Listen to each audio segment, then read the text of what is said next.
This delusional lady shoplifted over 120 times at Target because she actually believed that she didn't need to pay for any of her items. He was hired to take care of his cousin's ex-wife, but he actually got rid of the ex's sister instead. She went after a cop, and the unfortunate tragedy was all caught on camera. And his insane behavior brought on by road rage got him 38 years. Let's find out the other shocking crimes that we covered in 2024 in this marathon video. What are a few of the dumbest crimes people will do because they somehow shut off their brains? Let's find out, starting with number 5. Oops, I didn't know. Abdul Karim Al-Tareb was apprehended at JFK Airport as he attempted to fly to Qatar with over $770,000 in cash. This cash was hidden within everyday items in his luggage, such as boxes of Alka-Seltzer, Terraflu, Dove soap, and even the soles of shoes. Customs officers at JFK Airport decided to investigate Al-Tareb when his story about how much cash he was carrying didn't add up. He initially claimed to be carrying $6,500, which was under the $10,000 limit that requires declaration, but then only presented $5,870 when asked to show the cash, which is kind of a dumb lie, right? Why not just say how much you could easily show? Anyway, this inconsistency prompted officers to search his luggage, where they found $100 and $50 bills ingeniously hidden in various items, from boxes of Terraflu and Alka-Seltzer to the soles of sneakers and seasoning packets. So of course, the authorities are going to be like, what on earth? And have a few follow-up questions, like you'd expect, right? Well, apparently Al-Tareb didn't expect to be questioned, so he offered his excuse he apparently made up right then. The money was for constructing a building in Yemen, belonging to him and his family.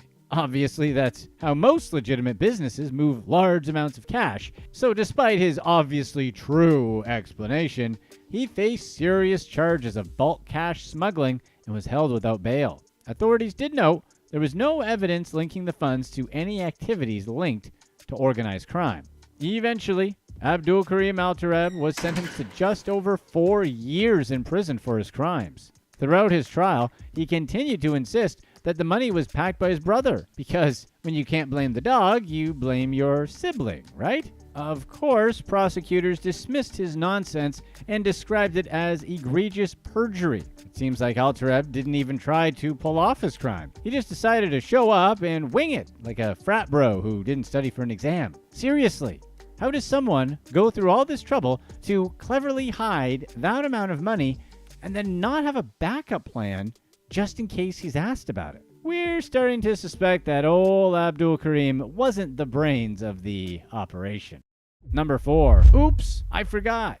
Muhammad Aziz, a senior Malaysia Airlines flight attendant from Selangor, Malaysia, was sentenced to a year in prison for his dumb attempt at money laundering. Caught at Heathrow Airport in London just before his flight back to Kuala Lumpur, customs officers discovered a staggering £150,000 in cash hidden in Aziz's luggage. This included £100,000 in his cabin bag and another $50,000 in his suit carrier. The funds were found after airport security, suspicious of the X-ray images, flagged his bags for further inspection. Initially, Aziz claimed the money was to fund a shopping spree at Harrods for designer handbags during his layover. However, this excuse quickly fell apart when receipts in his wallet indicated he had been shopping on London's High Street instead. High Street has a mix of shops, including both budget and mid-range retailers, rather than high-end boutiques like Harrods, found in Knightsbridge, which is similar to a place like Rodeo Drive. Adding to the ridiculousness of his excuses, since no one would be carrying that amount of cash in that way to just go shopping, Aziz added that post-flight fatigue had prevented him from making it to Harrods, suggesting instead that he ended up shopping closer to his accommodations. Aziz's story was so implausible that Ian Truby, the National Crime Agency's operations manager at Heathrow, described it as almost laughable. Truby pointed out that Aziz had exploited his knowledge of airport procedures as a cover for his criminal activities, acting as a cash courier for a criminal gang. And yes, corrupt flight attendants still pose a significant risk despite the obvious stereotype. They leverage their positions that result in lesser scrutiny at security checks to smuggle illegal things. Despite his modest salary as a flight attendant, Aziz lived a lifestyle far beyond his means, evidenced by his planned extravagant purchases. The cash he carried swabbed and tested positive for traces of nose beers. But don't most bills have that anyways? It seems like the overall theme here is maybe have some kind of story figured out if you're going to be asked why you're doing shady things. It's like Murphy's Law. If something can go wrong, it will. So plan for that. Or, better yet, just don't do illegal things. Number 3. Oops, I fell in love.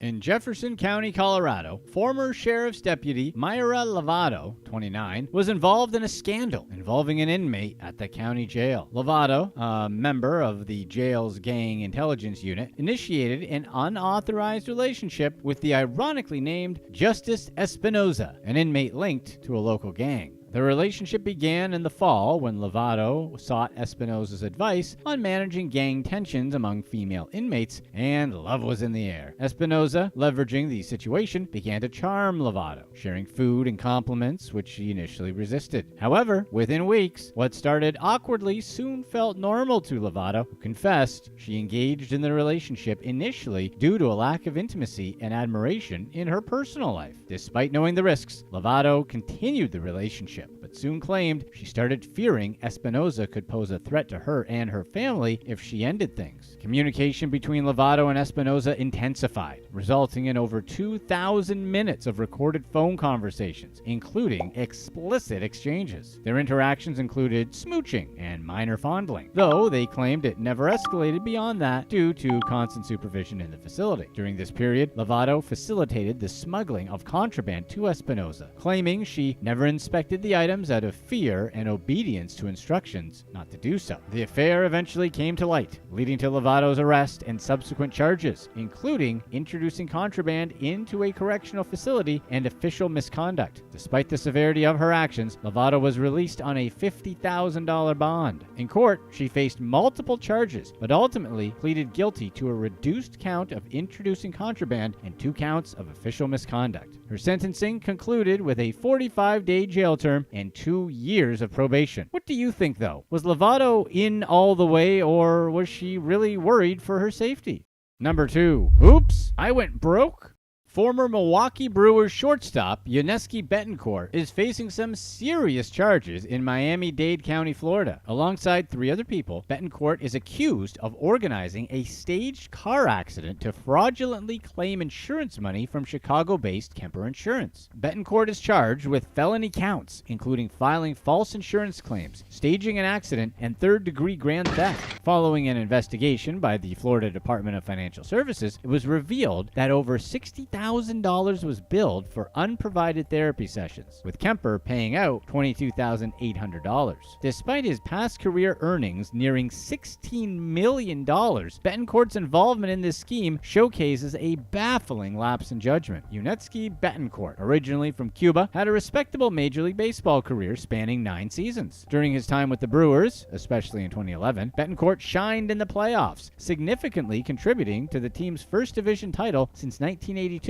However, his post-MLB life took a drastic turn, leading to his current legal troubles. Betancourt appeared in court and was released on a $4,500 bond as of the release of this video. If convicted, he faces up to 10 years in prison. His descent from a playoff hero to a defendant in a fraud case is a steep fall, highlighting a dramatic shift from his previous sports celebrity lifestyle. And we're not here to say that all scammers are broke and need money, but this dude made $16 million from playing baseball. So he either lost it all, loves crime, or is just really bored, because there's really no reason for him to scam. Even after his years as a pro, we're sure there's plenty of career opportunities for a former professional baseball player. But with antics like this, he should probably be an honorary member of the 2017 cheating Astros. Number 1. Oops, you didn't know? In San Francisco, Aziza Graves was found guilty of a calculated shoplifting spree at the Target store in Stonestown Galleria in San Francisco. Over the course of 13 months, she made 120 visits, resulting in thefts totaling over $60,000. Graves' method was systematic and deceptive. She would pick up items, head to the self-checkout counters, and scan everything as if to pay. However, she tricked the system by inserting just a single coin or a bill, then walking out seemingly after a legitimate purchase. This series of actions allowed her to amass a large haul over the months, which she later sold at the UN Plaza, less than a mile from City Hall. The place she was selling all her stuff is locally known as the Night Market. By day, it's a skate park, but at night, it sounds like it's something out of some weird sci-fi novel. It's basically where a bunch of junkies who stole a bunch of stuff sell it all for cheap, so it's not known for being a safe, happy place. Graves' thefts didn't go unnoticed. The San Francisco Police Department closely monitored her, and after multiple observations, they finally arrested her in November of 2021. Post-arrest, the District Attorney of San Francisco, Brooke Jenkins, labeled Graves as a major offender whose repeated thefts severely impacted the local retail environment. She explained that such bold thefts undermine the operational ability of businesses, both big and small, affecting their service to the community. Graves was found guilty of 1 felony count of grand theft and 53 misdemeanor counts of petty theft. Although she was initially out of custody, she faces the possibility of up to 3.5 years in prison, with options ranging from full custody to mental health rehabilitation programs. And mental health rehab is something she might need, because Graves seems like she might just really be that delusional. When confronted by some reporters in regards to her thefts, she gave them this huge, convoluted explanation that she wrote out, explaining how using 100% of a penny is essentially paying for 100% of what she owes. It was a weird logic, but she seems like she really believes it and seems to genuinely think she didn't need to be on trial. Or maybe she's just pulling a fast one over everyone. They wanted to get rid of his baby mama, except they got her sister instead. This psychotic plastic surgeon is the monster no girl ever wants to meet. And this guy went after his girlfriend and then stuffed her in a suitcase. What else are the saddest and most shocking crimes that happen? Let's find out, starting with number 6, mistaken identity.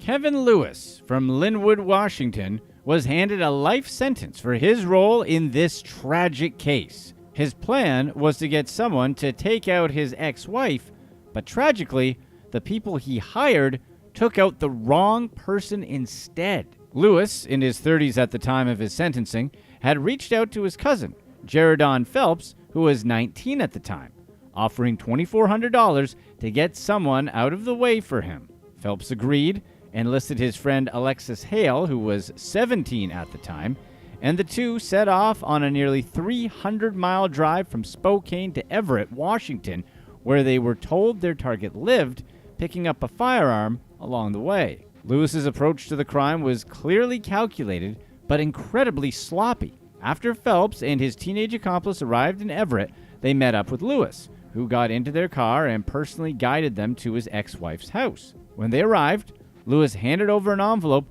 filled with $100 bills as payment and told them what to do.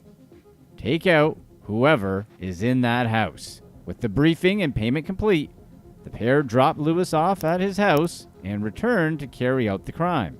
But there was a slight problem with the instructions. Lewis had shown Phelps his ex-wife's house and said what he wanted done, but left out key details, such as who lived in the home or even who the target actually was. Phelps testified that he didn't even know it was Lewis's ex-wife who was supposed to be targeted. Instead, he was told to eliminate whoever happened to be at the address at the time, which seems weirdly careless, doesn't it? It makes you wonder how Lewis didn't see how much vague instructions could easily backfire. Just telling someone to take out whoever is home is practically asking for the wrong person to end up as the victim. And sadly, that's exactly what happened. When the pair knocked on the door in the early morning hours, it wasn't Lewis's ex-wife who answered, but her sister, Alicia Canales McGuire. She was babysitting her sister's children while their mother was away on a business trip. Believing Alicia to be the intended target, Phelps opened fire, hitting her multiple times before leaving the scene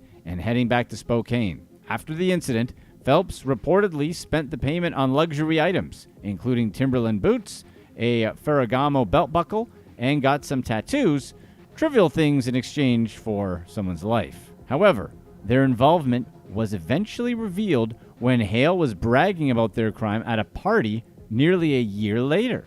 Why she'd be bragging about a crime like that, especially one that she messed up, is beyond us. But apparently, someone believed her, because a tip led investigators to the pair, resulting in their arrests and subsequent convictions. Phelps and Hale both pleaded guilty to charges connected to the incident. Phelps received over 31 years in prison, while Hale was sentenced to 15 years. Meanwhile, Lewis faced trial as the mastermind behind the plot. Prosecutors discussed his history of mistreatment towards his ex-wife, including a bunch of previous threats to harm her. During his trial, chilling details emerged, including testimony from his ex-wife, who recounted years of intimidation and mistreatment at the hands of Lewis. The sentence brought some closure to Canales McGuire's family, who spoke about her aspirations and the profound loss they experienced. Lewis, now serving life without parole, was also ordered to have no contact with his ex-wife or her children. Not that that was likely to be happening anytime soon. Number 5. The tragic relationship. John Poulos, a private investor from Texas, faces extradition to Colombia after being the subject of an international manhunt. This was after his girlfriend, 23-year-old Valentina Trespalocious, a rising DJ with a bright future, was found in a suitcase abandoned near an airport in Colombia. Valentina's body was found inside a blue suitcase abandoned near the Bogota airport in Colombia. Authorities determined the cause of her passing as mechanical asphyxia, meaning someone deliberately stopped her from breathing. The suitcase's discovery prompted an international investigation, ultimately leading to Poulos' detention in Panama. Valentina had been performing as a DJ for several years, gaining recognition both locally and internationally. She balanced her career with her studies and was seen as a rising star in the music scene. Poulos met her through a dating app, and the relationship quickly became serious. According to her family, Poulos had even planned to marry Valentina and move to Colombia. However, his increasingly controlling and possessive behavior, including allegedly hiring a private investigator to follow her, caused concern. Surveillance footage from her final evening showed the couple arriving at a nightclub where Valentina had a DJ set. She greeted colleagues and took to the booth, while Poulos lingered nearby.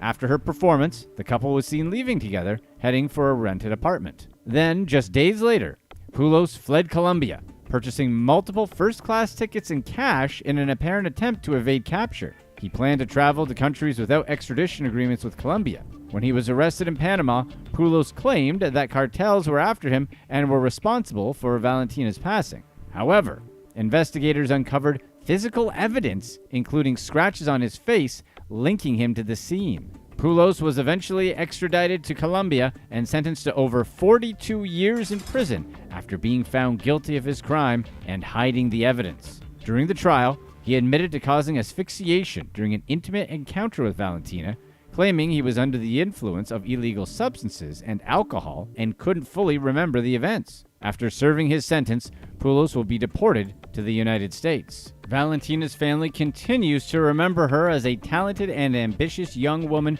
whose life was tragically cut short. While justice has been served with John Poulos' conviction, her story is a sad reminder of how quickly poor decisions and recklessness can easily destroy lives. For her loved ones, the sentence might bring some solace. Colombian prisons don't have a reputation for their delightful baking programs, you know. But the sentence will never undo the profound loss of a loved one whose life was needlessly cut short. Number 4. Haunted relationship.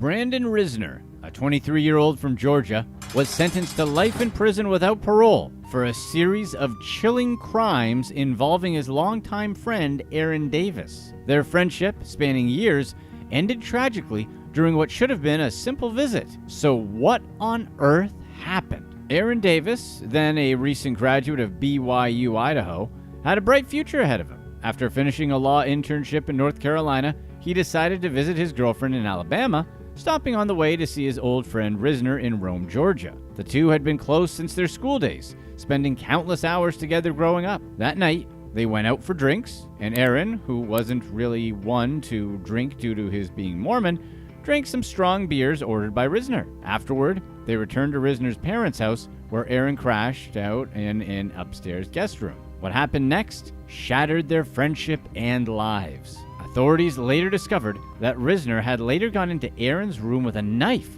and went after him. Aaron was apparently unaware, likely passed out from the drinking, and didn't even attempt to defend himself. Investigators found clear evidence in the bedroom and throughout the home, describing the scene as deeply disturbing. After the deed, Risner had attempted to cover his tracks, searching online for ways to clean up and dispose of evidence. He even made trips to buy supplies, meticulously trying to erase any trace of his actions. Aaron's body was eventually found in a shallow, unmarked grave nearby, quickly leading investigators back to Risner, who was arrested, charged, and convicted. At the sentencing, Risner's parents pleaded for understanding, emphasizing their son's obvious struggles with mental health, including anxiety, depression, and other conditions. They said he was a gentle person who had never displayed disturbing behavior before this tragedy, which is what all parents of monsters say. They also mentioned that his role as a scare actor at a haunted house, a job where he entertained others by portraying frightening characters, wasn't reflective of who he was in real life. However, prosecutors painted a very different picture that contradicted this image. Risner's internet search history after the incident included searches such as methods to dispose of a body.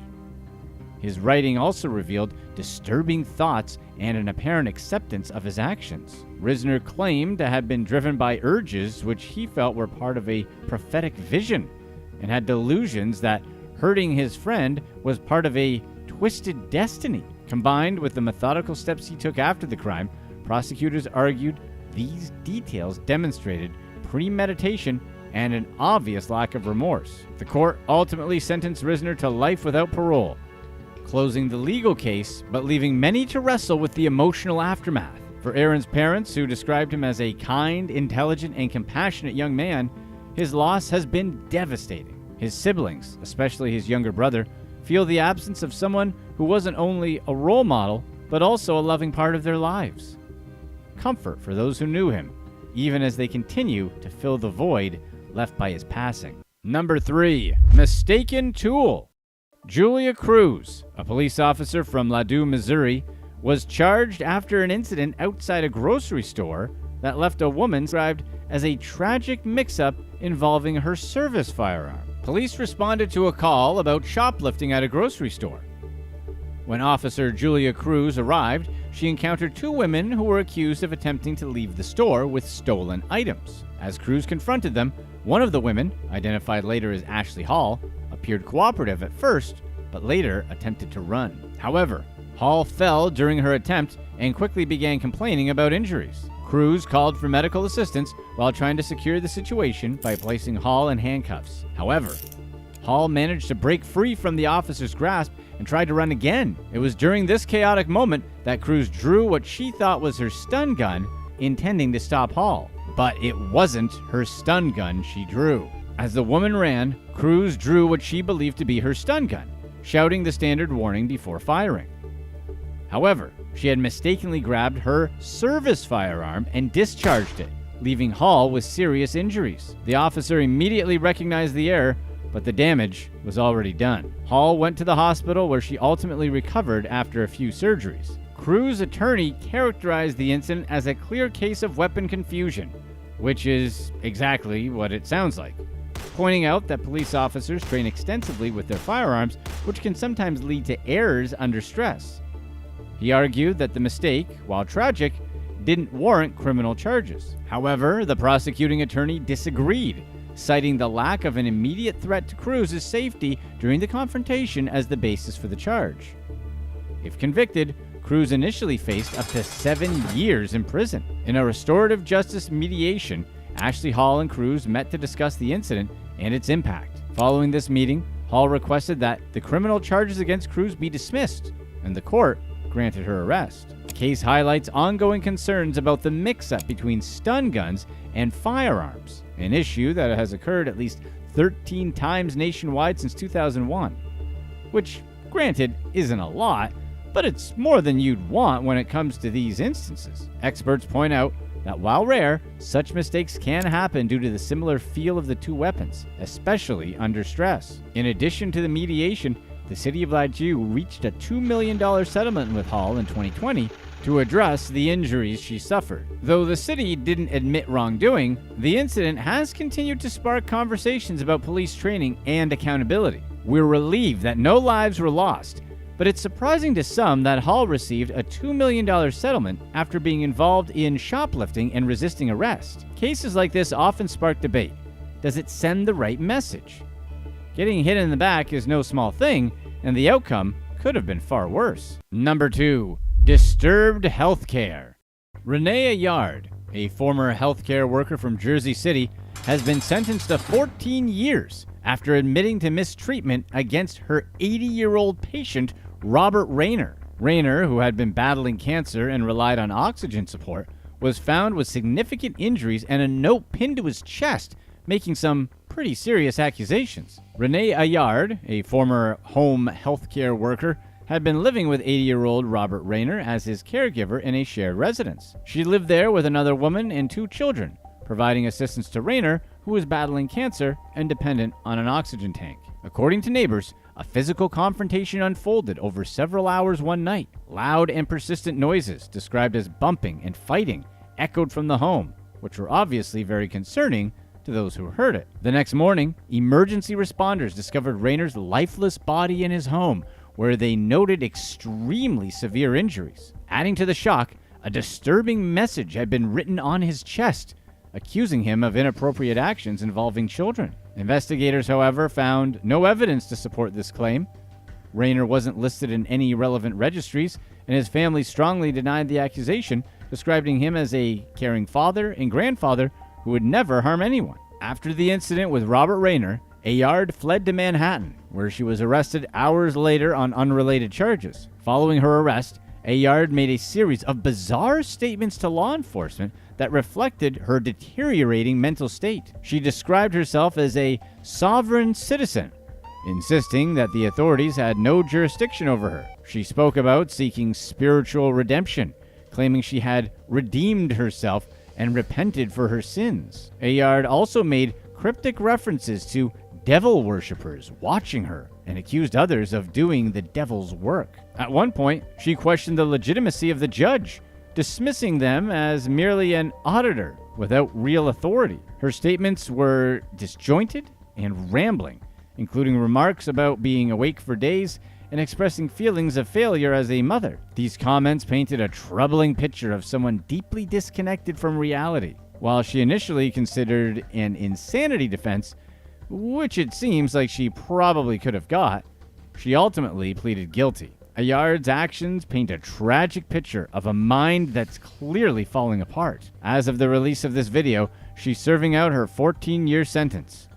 However, given her behavior, we wonder if prison is even the right place for her. Number 1. Psychoplastic surgeon. Amar Mahmood, a plastic surgeon from New York City, is facing a $10 million lawsuit alleging severe mistreatment against his former girlfriend, Maya Willow Cias, a Los Angeles-based model and singer. The allegations tell a harrowing tale of terrible behavior, with claims that Mahmood even performed a procedure on Cias without anesthetic. Cias met Mahmood at a Miami yacht party and was initially charmed by his charisma. Their relationship began with lavish dates, extravagant gifts, and trips to luxury destinations like Dubai. Mahmood even arranged to move Cias's belongings to his Fifth Avenue apartment. However, the idyllic romance quickly gave way to alarming behavior. The lawsuit claims Mahmood frequently used illegal substances and alcohol, which fueled controlling and physical behavior. According to Cias, he manipulated her with expensive gestures before isolating her and exerting control over her movements. She alleged he monitored her phone and even prescribed her antidepressants to keep her compliant. One particularly terrible episode allegedly occurred in June of 2023 when CS confronted Mahmoud after discovering him partying with other women in his apartment. The altercation escalated, leaving CS with severe injuries. But instead of seeking proper medical care for her, Mahmoud used his position as a doctor to inject fillers around her injured eye without anesthetic, causing both physical and emotional trauma. For those of you who don't know, injecting fillers can be painful, especially without anesthetic. Fillers are typically injected into soft tissues using a needle, and while many procedures include numbing agents to minimize discomfort, the sensation can still range from mild to very uncomfortable. Without an anesthetic, the process can be excruciating, particularly in sensitive areas such as around the eyes or over injured tissue. In Cias's case, the lawsuit claims she felt the needle scraping against bone, which would amplify the pain significantly. Cias claims his extreme behavior continued for months, including incidents of forced participation in non-consensual activities and physical mistreatment. According to the lawsuit, she endured this out of fear for her safety. She finally escaped the relationship by leaving for a modeling job in California, where she simply chose to stay, leaving everything she owned back in New York. The lawsuit also includes accusations of negligence and emotional distress. Cias said that her career and personal life have been understandably deeply affected, leaving her emotionally withdrawn. Mahmoud, of course, denies all allegations, describing them as untrue and unreflective of his character. It's easy to wonder why CS didn't leave at the first sign of trouble, but it's important to understand that power dynamics in these types of relationships often make escape far more complicated. The police gave this lady every chance to back off, but she didn't. He loved road raging so much, he ended up getting 37 years for it. And this crime ring couldn't outsmart a bear investigator. What are some of the wildest crimes people will commit? Let's find out, starting back with number 6, no backing off. Sidney Wilson, a former Georgetown University basketball captain and mental health advocate, became the focus of a deeply polarizing incident. The 33-year-old, remembered for her leadership on the court and commitment to mentorship, wound up with a welfare check that ended with her going after a cop with a knife. Fairfax County Police were called to Wilson's apartment after concerns were raised about her mental state. Officer Peter Liu, trained in crisis intervention, responded alone. After a prolonged attempt to engage Wilson peacefully, she opened the door holding a knife and instantly slashed at Liu, forcing him to retreat. Body cam footage showed Liu repeatedly urging her to back up, but she continued going for him with her knife raised, leading to a fatal response. The incident sparked immediate public outcry, with body cam footage polarizing viewers. Some commended Liu for maintaining composure and prioritizing safety under pressure, while others questioned the lack of a mental health professional on the scene. Police Chief Kevin Davis defended Liu's actions, emphasizing the inherent risks and affirming his adherence to training. But Wilson's tragic passing also ignited controversy when Georgetown University's women's basketball team publicly mourned her passing. The tribute, intended to honor her legacy as a player and mentor, faced backlash after details of the encounter emerged. Critics accused the university of overlooking the circumstances of the incident, while supporters argued the complexity of mental health crisis demanded compassion. Wilson's legacy remains multifaceted. A graduate of Georgetown and an advocate for mental health awareness, she had earned a certification in adult mental health first aid. Her work with young athletes and dedication to uplifting others also left a lasting impact. Despite her achievements, the events leading to her passing highlight ongoing challenges in addressing mental health crisis effectively. It's worth noting that these types of confrontations, particularly in situations involving mental health crisis, are far more serious than many people may realize, especially in a confined space like a hallway. Law enforcement officers are trained to treat knife threats with extreme caution because of their unique dangers. The 21-foot rule, often cited in police training, demonstrates how quickly a person with a knife can close the distance on an officer, often within just 1.5 seconds. And unlike firearms, knives present a continuous threat. Ultimately, whatever was happening with Wilson on that day caused her to act the way she did and put the cop in an impossible situation. And no matter how you look at it, the results were tragic. Number 5. Road raging. Trevor Dahl, a 24-year-old from Noblesville, Indiana, is set to spend 37 years in prison after a shocking series of road rage incidents escalated into confrontations and a crazy plan to silence witnesses. Dahl's incidents went down over the course of a few days, leaving everyone wondering how simple traffic disputes could spiral into full-blown road rage. The trouble began with what seemed like a minor everyday annoyance. Dahl, driving a loaner Acura from a dealership, was honked at by another driver for blocking a lane near a busy intersection. However, it must not have been one of those friendly-sounding honks that you do as a polite reminder to another driver, because the situation took a pretty intense turn. Dahl, who apparently has issues with those who may be critical of his driving, followed the offending honking vehicle, cutting it off and firing multiple rounds into the car. One of the bullets struck the driver in the leg, causing a crash with another car.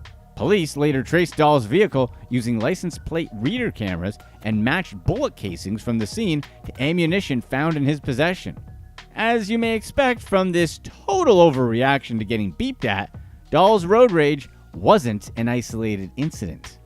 Just days earlier, Dahl had been involved in another road rage episode. This earlier dispute occurred when a truck driver was pulling into a business to salt the parking lot.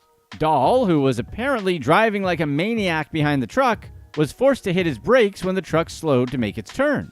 Enraged by this minor inconvenience, Dahl stopped his car in the street and began shouting threats at the truck driver. Because why should he have to slow down just because the truck didn't want to tip, right? Some people are very selfish like that.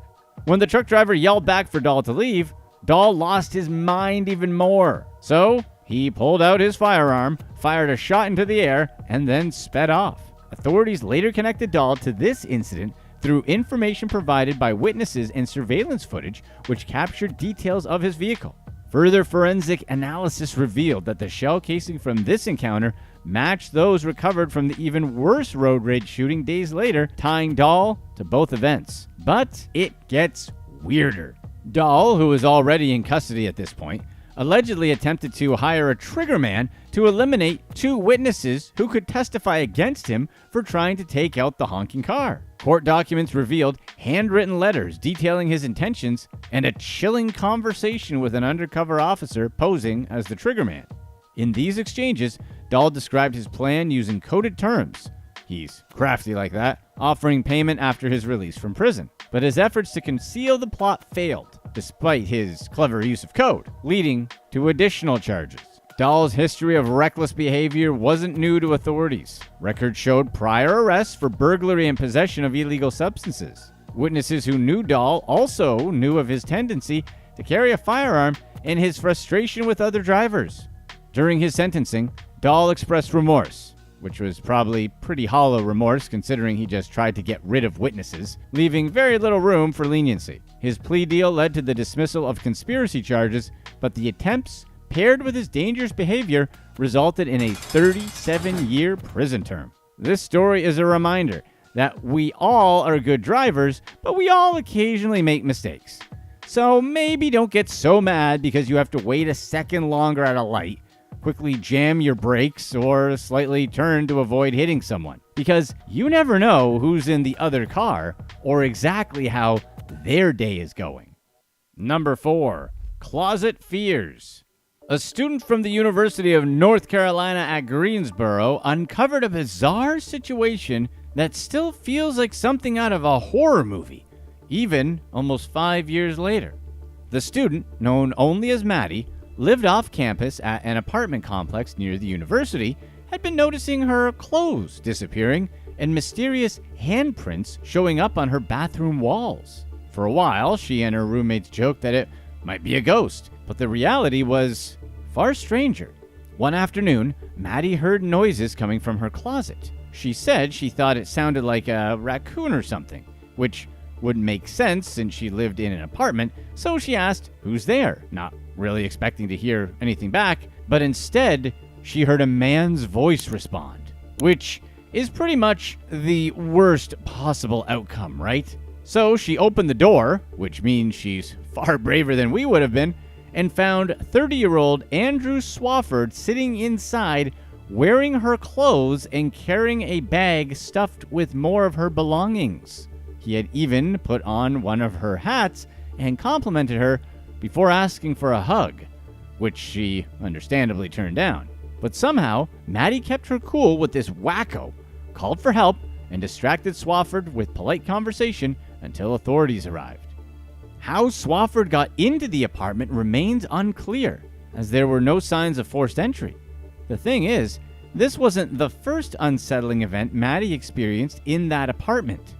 Just weeks earlier, strangers had reportedly been found in their living room, prompting the locks to be changed. Even so, Maddie felt unsafe staying there, which is pretty much like, no kidding, right? Swafford was later arrested and faced multiple charges, including larceny and identity theft, with a bond set at $26,000. There's no public information about his sentencing or what happened afterwards, but the story remains one of the stranger events to surface. But seriously, how incredible is Maddie for handling this the way she did? She kept calm and talked to this guy until the cops came. Who knows how quickly that whole situation could have turned, you know? She finds a crazy guy cross-dressing in her closet and she just talks him down. That's like final girl level badassness in our opinion. And the fact that she found someone in her apartment more than once means that we'd be leaving very quickly and sending over a lawyer. Number 3. Florida Pyro Woman. Destiny Lanai Johnson, a 26-year-old from Miami, Florida, did some seriously Florida woman type things after a series of incidents left both her Tinder date and fellow inmates caught up in her Florida woman chaos. It all began when Johnson matched with a guy on Tinder. Their first meeting seemed uneventful, simply involving a casual hangout near a Miami hotel. However, things took a turn a week later. Johnson called her Tinder date early one morning, asking him to meet her at the same hotel. So he's like, sure, why not? And heads over. When he pulls up, he sees her walking through the parking lot towards him with some sort of large jug, which was obviously very confusing. But what was more confusing was that apparently the jug was full of gasoline. Without offering any explanation for the jug whatsoever, she said her car needed repairs and asked for money. Confused but wanting to help, the guy reluctantly handed her $60. But instead of gratitude, Johnson's demeanor shifted. She immediately poured gasoline inside his car and ignited it with a lighter while he was still inside. The victim managed to escape, extinguishing the flames on his body by rolling on the ground, but his car was destroyed in the blaze. After the victim escaped the flames and pulled out a firearm, Johnson fled back into the hotel. Once inside, she approached the front desk and asked staff to call 911. When officers arrived, they found her with burns and admitting she had caused the fire. Fast forward to her time in custody at the Turner Guilford Night Correctional Center, where Johnson got some new charges. It was reported that she entered another inmate's shower stall and engaged in some inappropriate physical contact of the kind you'd expect to hear about in jail. Fellow inmates intervened, alerting officers who quickly separated the two. While awaiting trial for attempted arson and battery, Johnson's bail remains revoked, and she continues to be held without bond. Who knows why Johnson did what she did? It's clear she's completely lost it. Maybe there was a time when she was a nice, normal girl until the corrupting powers of the great state of Florida finally infected her mind so much that she went totally insane? It seems like probably the safest thing to do these days is just to stay out of Florida. If the hurricanes don't get you, Florida man and Florida women will. Number 2. Texas Pyroman. Phi Le Guillen, a 46-year-old man from West Harris County, Texas, is facing multiple charges after a series of events involving arson and threats with a machete. Calling them concerning would be an understatement, considering he actually followed through. Court documents reveal that Guillen first approached a neighbor's house with a red gas can, pouring gasoline on the side of the building before setting it on fire. Luckily, the fire was quickly extinguished, leaving scorch marks on the lawn and the brick facade. Moments later, Htman moved on to another house on the same street, repeating his actions. Surveillance video shows him pouring gasoline on the driveway and front yard before lighting it.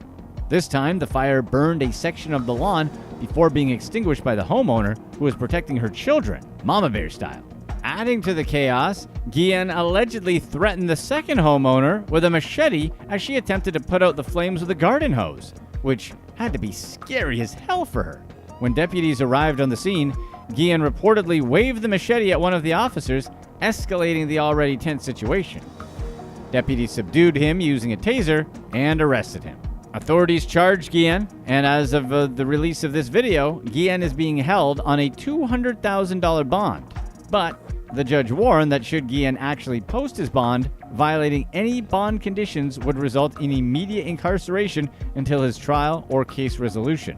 Despite the minimal physical damage caused by the fires, the incident understandably left everyone flipped out. It seems odd that he'd even have the chance to bond out, considering he was arrested as a crazy fire-starting machete guy. That said, running around with a machete and trying to burn down some houses, he's lucky all he got was tased and arrested. There's a lot of neighborhoods in this country that if he was pulling stuff like that on someone's front lawn, he's probably not walking away. Number 1. The Overbearing Investigation. 4 individuals from Los Angeles, Ruben Tamrazian, Ararat Cherkinian, Vahi Muradakanian, and Alfia Zuckerman have been charged with insurance fraud and conspiracy for their peculiar plan to cash in on luxury car damages. So, what was so peculiar about that? Well, they were staging fake damages from a bear using a life-sized bear costume. Their unusual strategy led to an investigation dubbed Operation Bear Claw by the California Department of Insurance. Detectives uncovered that the group submitted multiple claims to different insurance companies, totaling roughly $142,000 for damages allegedly caused by a bear to 3 high-end vehicles: a 2010 Rolls-Royce Ghost, a 2015 Mercedes G63 AMG, and a 2022 Mercedes E350. It all started with the crew's claim that a bear had broken into their Rolls-Royce while parked in Lake Arrowhead, a place known for black bear sightings. The scammers even provided video evidence of the supposed bear wreaking havoc inside the car, scratching the leather seats and damaging the interior. On closer inspection, however, investigators noticed something off about the bear. The department consulted a biologist from the California Department of Fish and Wildlife who confirmed the obvious. This wasn't a wild bear, but just some guy in a costume. The scratches didn't align with real bear behavior, and the video featured a suspiciously human-like walk. Digging deeper, detectives discovered 2 more insurance claims submitted by the group, all following the same pattern. Each claim featured video evidence of their furry imposter damaging the vehicles.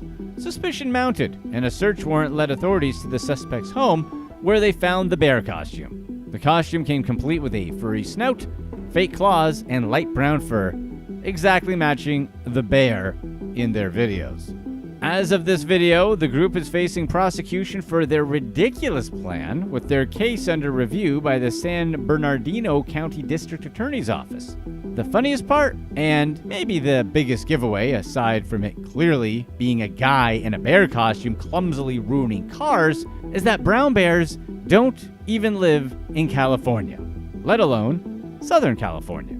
That's where black bears live, and anyone who lives in those mountains would know that, since they're seen all the time. This whole scam seems like a lot of work to try and pull off though, doesn't it? Not like we're criminal masterminds here. Well, apparently some of us might be, but wouldn't it have been easier just to report the cars as stolen and sell off the parts like a normal insurance scam? The bear idea was clever since they were living right next to a place called Big Bear, but it clearly wasn't well thought out. Who knew a local assistant principal could be responsible for 3 people missing from over a decade ago? This guy was shot by police when he was trying to stop his truck from getting repoed because he was actually current on his payments. And this doctor tried to get professional help to off his girlfriend. Let's find out about the people who are committing the saddest and most shocking crime, starting with number 5, hidden secrets. Keontae Harris, a 45-year-old assistant principal from Alabama, was extradited to Georgia and is facing severe charges in a shocking case that dates back over a decade. Harris, along with 3 other men, was taken into custody as part of an investigation into the tragic passing of 3 people in Union City, Georgia. His arrest brings a new chapter to a case that's haunted families and law enforcement for years. In 2013, the bodies of Quinones King, Rodney Cottrell, and Cheryl Colquitt Thompson were discovered in a Dodge Charger abandoned on an exit ramp off I-85. Investigators later revealed that the 3 victims had been drawn to a house in Jonesboro where they were reportedly held against their will. Then they were transported and left in the vehicle miles away. For more than a decade, leads ran cold, and families of the victims were left dealing with a bunch of unanswered questions. Finally, after almost 10 years, Clayton County authorities have identified Harris and 3 other men, Kenneth Thompson, Kevin Harris, and Darrell Harris, as suspects in this heinous crime. Though it remains unclear if the 3 Harrises are related, each faces multiple charges. Following his arrest, Harris was placed on paid administrative leave by Jefferson County Schools in Alabama, where he worked at McAdory Middle School. While school officials emphasize that the charges appear unrelated to his work, the news has sent shockwaves through his professional community. The families of the victims who have grieved for their loved ones for nearly 10 years without any sort of closure are now seeing hope for justice. Rosetta Colquitt, grandmother to one of the victims, expressed gratitude toward the Clayton County investigators for their commitment over the years. She intends to attend the upcoming court proceedings, holding on to the hope that justice will finally be served. As of the release of this video, the case remains ongoing, and we'll continue to follow it as new developments unfold. Number 4, wrongful repossession. Steve Perkins, a 39-year-old from Decatur, Alabama, became the center of a heated legal case after an incident involving police and a tow truck driver outside his home. It all began when a repossession agent arrived to collect his pickup truck, allegedly due to overdue payments, though Perkins' family later claimed his payments were up to date. As the situation unfolded, tensions quickly escalated, and what was initially a repossession soon became something far more tragic.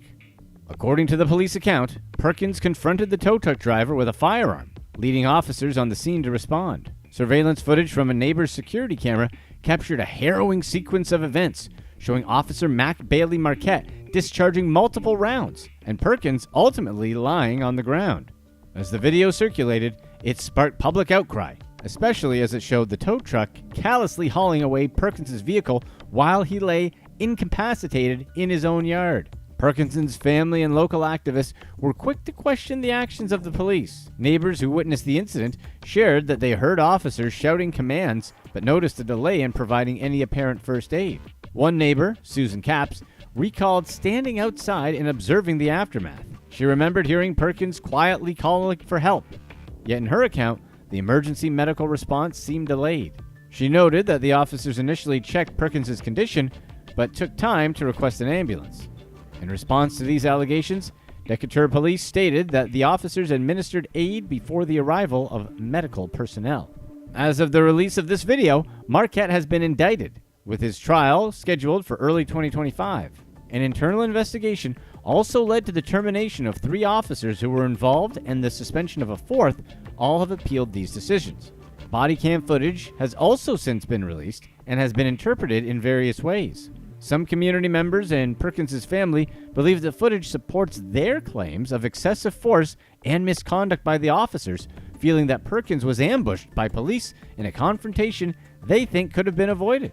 Conversely, law enforcement officials have maintained that the officers' actions were justified, insisting that Perkins brandished a firearm, prompting the response. Whatever your opinions on the case, it's hard to overlook the tragedy of a life lost over a truck repossession. If you're ever in a situation where you're considering confronting someone while armed, remember that having a firearm can be seen as signaling intent, which will escalate the risk to yourself.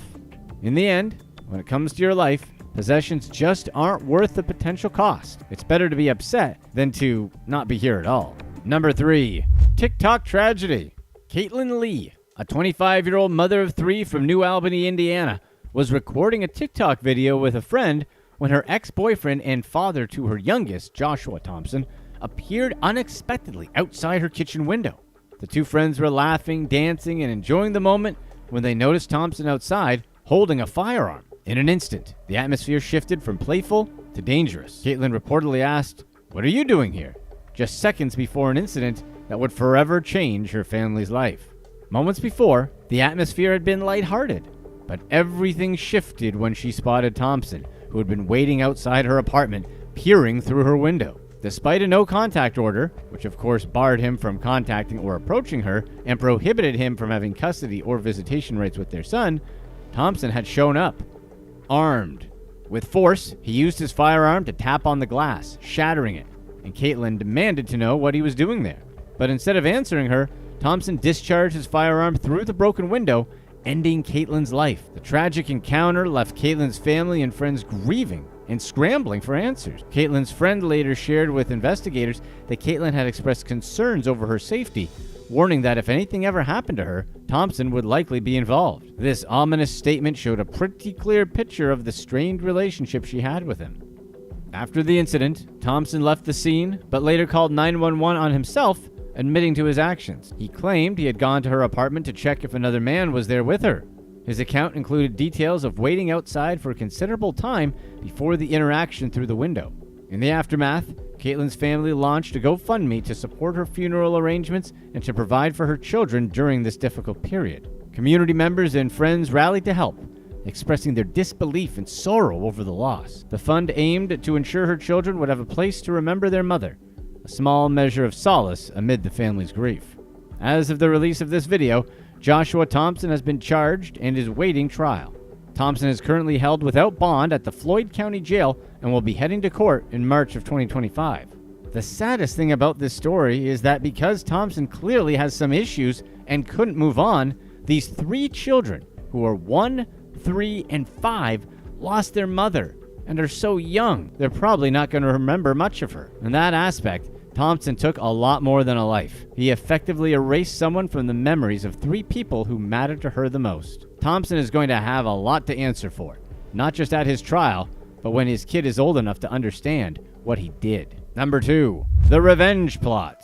Alexander Klls, a despicable 21-year-old from Canandaigua, New York, was convicted of serious charges, including unlawful imprisonment after holding a high school senior captive and violating her. And while awaiting sentencing, Klls reportedly hatched a dark plan to eliminate the key figures who helped put him behind bars. This bizarre scheme even involved his girlfriend, Aldia Gator, who was allegedly willing to go to dangerous lengths to make it happen. Kaiser's story doesn't end with his initial conviction. During his time in jail, he had apparently begun plotting a revenge-for-hire plan to target the judge, prosecutor, and a witness from his trial. Through jailhouse calls, Klls and Gator allegedly coordinated to use contraband as a form of payment. But the guy they contacted was actually an undercover officer, leading to Gator's arrest. It makes you wonder how the police caught on, right? The sheer stupidity of this plan only emphasized what a low-watt bulb this guy actually was. Both Klls and Gator somehow seemed to underestimate the surveillance around them, discussing specific locations and payment methods in their monitored jail phone calls, clearly unaware that authorities were listening to every word. Prosecutors said that they even recruited a minor to be involved in the plot, showing just how far this scheme spiraled. Their ill-conceived plan finally fell apart when Gator, acting on Klls' behalf, met with the undercover officer, offering $1,750 worth of pharmaceuticals to seal the deal. Klls' actions and his willingness to involve others in such a reckless conspiracy reveal a concerning lack of remorse and responsibility. As of the release of this video, both Klls and Gator face additional charges and are being held without bail. It's surprising to think, even after being convicted of such heinous offenses, Klls not only had a girlfriend, but one willing to go to these lengths for him. And the fact that they discussed this plot so openly from jail suggests a low level of intelligence that only confirms that they were probably going to end up in prison somehow, eventually, Anyway, number 1, the alcoholic doctor. Dr. James Wan, a doctor from Duluth, Georgia, not the film director, received a sentence of over 7 years in federal prison. His crime? A disturbing plan to hire a triggerman through the dark web, intending to end the life of his fiancée with whom he shared a young daughter. But how did this well-regarded doctor, known in his community and seen as a family man, wind up here?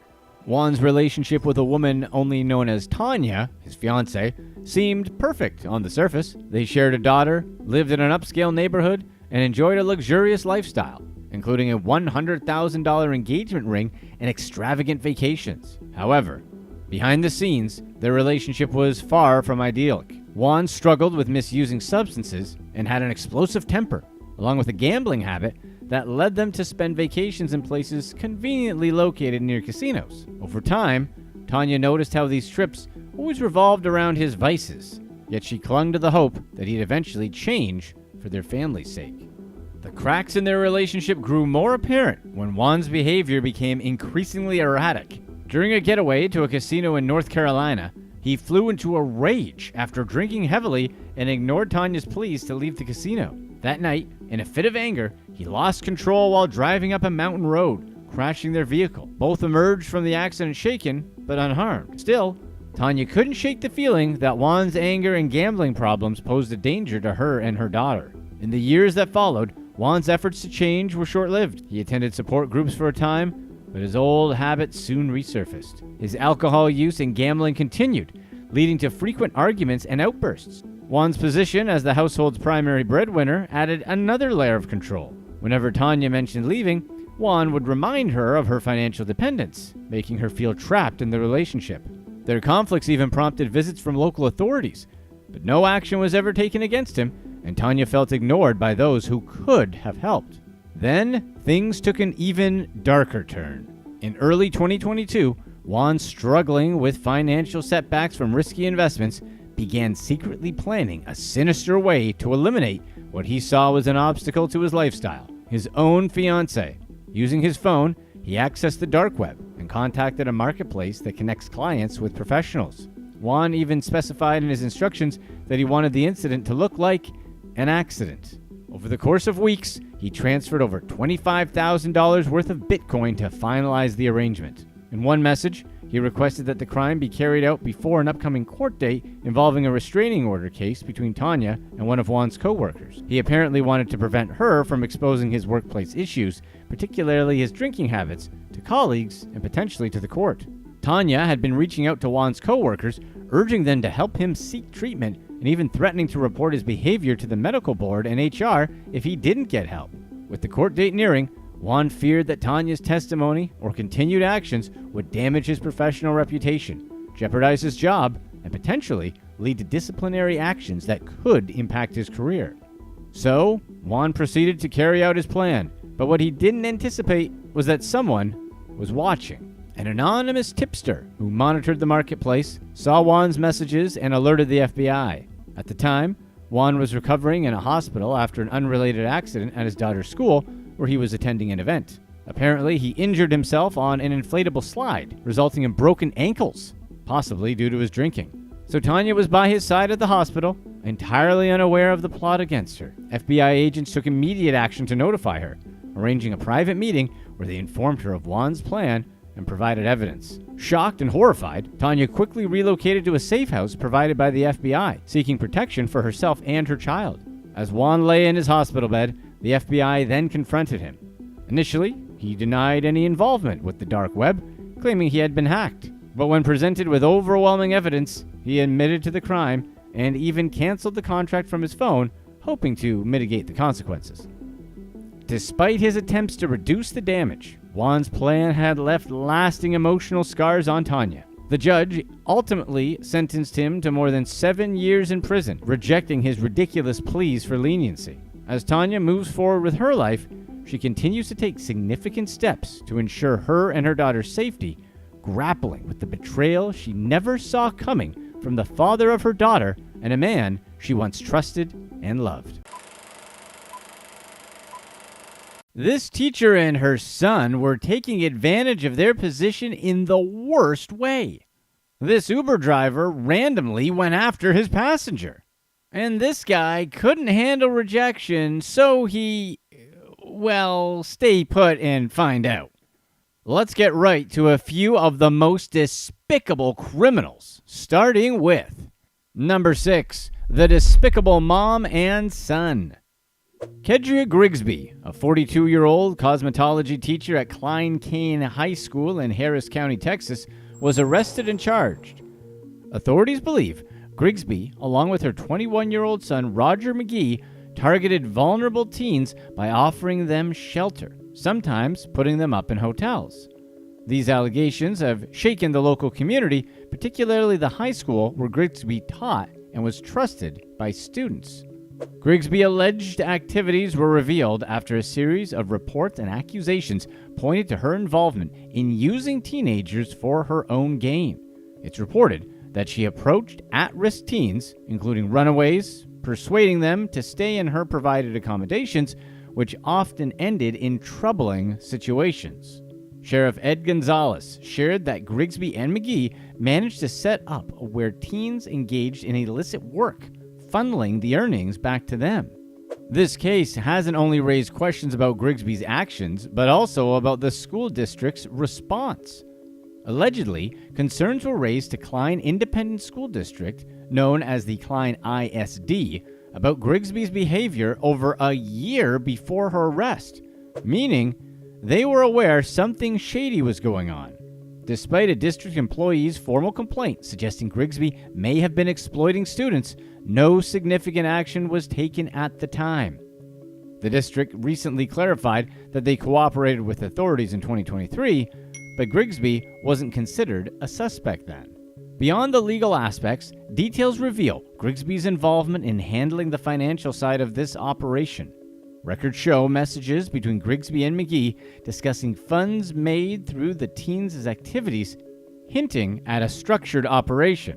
Investigators noted that Grigsby received payments from these activities, managing transactions through digital payment apps. Klein ISD has expressed deep regret, assuring families that their priority remains student safety, which feels a bit empty considering what they knew beforehand. They have since placed Grigsby on administrative leave and said that she won't return to the district. The arrest has spurred the school to encourage families to talk to their children about any unusual interactions and to report any concerning information to local authorities. As of the release of this video, both remain in custody awaiting trial, with Grigsby's bond set at $750,000. It's troubling that incidents like these continue to occur, with some school boards seemingly slow to take action. When teachers aren't outright engaging in misconduct, they sometimes create situations that put students at risk. Yet, responses often seem limited or challenging to enforce. It's no surprise that many parents are increasingly choosing homeschooling over public education, a trend that grew significantly during the COVID-19 pandemic, with rates rising from about 3.3% pre-pandemic to 11.1% by fall 2020. Still, homeschooling comes with its own challenges, including concerns over educational quality, socialization, and oversight. Some experts warn that without uniform standards, bad homeschooling can easily negatively impact the development of children's education and overall well-being. Number 5. Another inappropriate situation. Alyssa McCommon, a 4th grade teacher from Tennessee, is facing up to 25 years in prison after she was arrested on charges related to inappropriate conduct involving a former student. The story of McCommon's arrest has deeply affected her community, as her role as a teacher has now been overshadowed by some pretty serious allegations that paint a very different picture. According to authorities, McCommon allegedly began reaching out to young students outside the classroom. Police reports say that McCommon befriended multiple students online, chatting with them through social media, and even joining them in video games. Investigators said that her interactions allegedly crossed the line because while talking and playing video games is one thing, she obviously shouldn't be doing that, but it's not illegal. But then, she also apparently sent inappropriate messages and images to the students. Concerns first emerged after a parent reported McCommon's behavior to school authorities, leading to her suspension from her teaching position. In response, other students came forward with their own claims, describing similar interactions. It's alleged that McCommon once invited a 12-year-old former student to her home, where things escalated. This case has left pretty much everyone in the community wondering how this could happen, especially with someone in a trusted role like a teacher. And understandably, many parents were furious, believing that school officials should have acted sooner to prevent any potential incidents. Meanwhile, McCommon maintains her innocence. Her attorney has argued that social media has amplified the allegations, absurdly comparing it to a witch hunt. A Tipton County grand jury indicted McCommon on 23 counts that you'd expect her to be indicted on. And of course, it gets worse. After her initial release on bond, McCommon was rearrested for allegedly contacting one of her victims, violating bond conditions. Apparently, there was evidence from a recorded phone call where McCommon told a victim she was pregnant with his child, which she wasn't, making the whole thing even more bizarre. As of the release of this video, she's back in custody, waiting for her trial to start in January of 2025. Number 4. The Random Rage. Melody Sasser, a 48-year-old environmental compliance specialist, got herself a prison sentence of over 8 years after pleading guilty to a disturbing plot. Authorities reported that Sassler tried to hire an online triggerman to terminate the wife of a guy named David Wallace, who she had met through a dating site. The complex scheme involved placing an order on a dark website known for its illegal services, where she paid nearly $10,000 in Bitcoin to arrange the incident. Sasser's online communications detailed her requests, specifying that she wanted the act to appear accidental in order to avoid a lengthy investigation. She shared extensive information about the target's life, including her home, work schedule, vehicle details, and even her husband's part-time job. Despite Sassler's instructions, weeks passed without the job being completed, leading her to press the site's administrator for updates on the delay. The situation took a serious turn when a foreign law enforcement agency alerted U.S. officials about the threat. Investigators traced Sasser's Bitcoin payments to CoinHub ATMs she had used, eventually linking her to the dark web account she operated under the alias Cattree. A search of her home revealed additional evidence: journals listing various Htman websites, recorded conversations with the online site, and cash under a sticky note marked with a Bitcoin address. Before the plot, Sassler had formed a relationship with David Wallace, the husband of her intended target, through shared hiking trips on the Appalachian Trail. As in, they met up and did the hike, which can take months to do if they were doing the trail in full. Their relationship seemed to abruptly end, though, and apparently, Sassler had a hard time dealing with it. It appears as though Wallace viewed it as more of a friendship. So Wallace moved on, got into another relationship, then as that progressed, he moved to Alabama to marry the woman who would end up being his current wife. Once Wallace moved, Sasser began showing up at the couple's home, leaving voicemails from disguised numbers, and even tracking their movements through a fitness app. In court, Sasser's attorney pointed to her history of volunteer work and emphasized a personal breakdown as a factor in her actions. However, the prosecutor argued that her plans went far beyond a single decision, revealing a disturbing level of obsession and planning. As of the release of this video, Sasser is serving her 100-month prison sentence. Then, after her release, she'll be under supervised release for 3 years and is required to pay over $5,300 in restitution to the victim. This sad situation is an example of the impact that unreciprocated feelings and a lack of closure can sometimes have on people. While we don't know all the details, it seems Sasser may have perceived her connection with Wallace as something deeper than it was. This, of course, emphasizes the importance of clear communication in relationships, especially when moving on. Even though the emotional fallout from a relationship ending can be intense, Sasser's actions went far beyond any reasonable response, and any sympathy we may have had for her is dulled by the fact that she literally tried to end someone's life over it. Hopefully, she gets some help. Number 3. The Terrible Pastor. Monte Lavelle Chitty, a 62-year-old pastor originally from Marathon, Florida, was arrested in Texas after being accused of disgusting behavior involving a minor. Facing allegations of misconduct, Chitty's charges included inappropriate interactions and actions that could endanger a young person's well-being. The whole thing blew up when an anonymous call tipped off authorities. The caller reported hearing troubling details from a 15-year-old girl who later shared her story with investigators. She alleged that Chitty gave her alcohol, leaving her feeling weak and unaware. When she regained clarity, she realized things had happened without her full understanding. In a surprising move, Chitty had initially reached out to law enforcement himself, expressing concern about potential accusations. He claimed he was simply helping the girl rest after she had been drinking, which would have been a nice thing to do. Unfortunately, messages between him and the girl told a very different story, showing conversations that didn't match his account. After being initially released on bond, Chitty didn't attend a required court hearing, leading to a new warrant. He was eventually found in Texas, where he had joined a local church group's outreach program. When a member recognized him, they alerted authorities, leading to his arrest. As of the release of this video, Chitty has been returned to Florida, where he's being held on a significant bond as he awaits his day in court, which isn't going to go well for him. Hopefully he gets thrown away for a long, long time, and everyone knows what awaits these types of monsters in prison. Number 2. The Uber driver. Francisco Valadez, an Indianapolis Uber driver, was arrested after authorities discovered his involvement in a tragic incident. The case revolved around Chanty Dixon, a mother of 2, who was found lifeless in a wooded area near her home after using Valadez's rideshare service. Her disappearance was reported by her family, who grew worried when they tracked her phone to the location where her body was later discovered.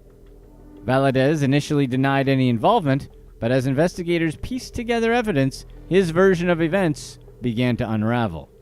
Court documents revealed a troubling timeline.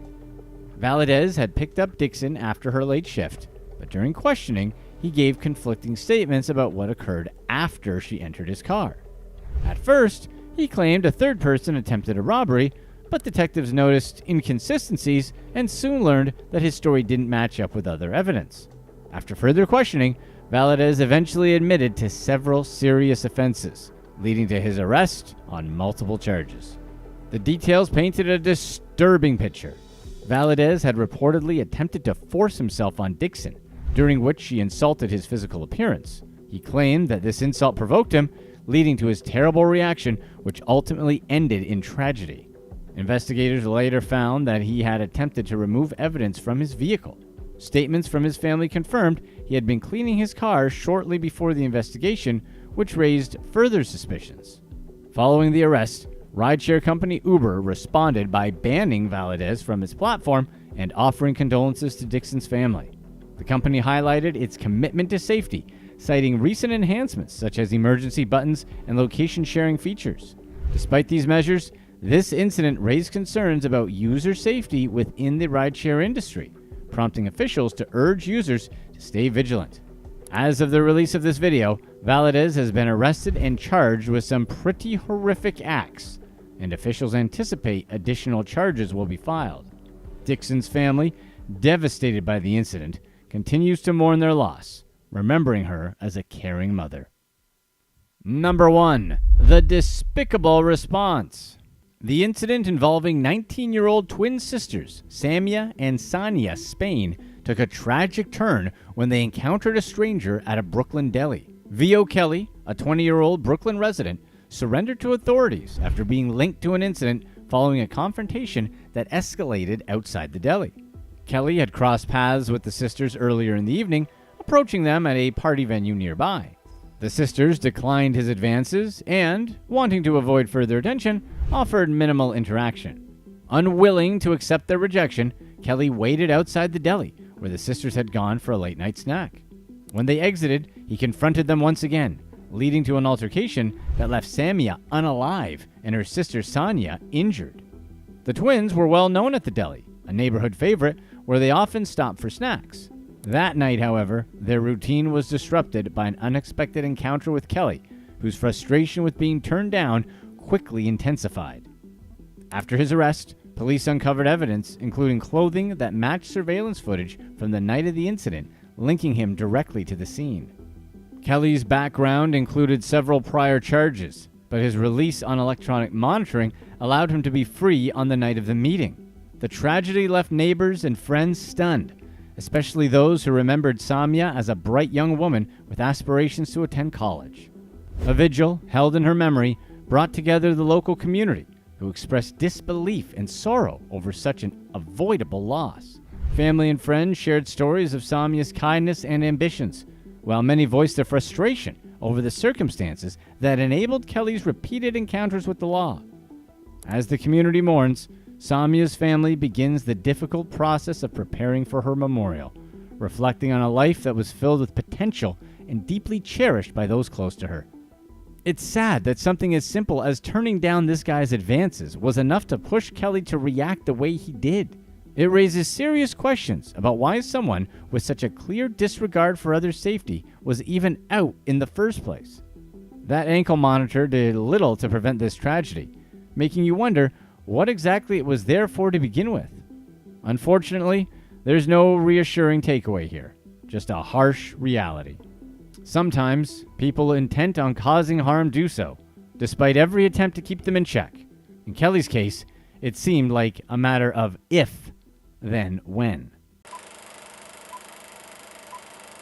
These cops somehow did all this to this lady during a routine accident? And it turned out she wasn't drinking?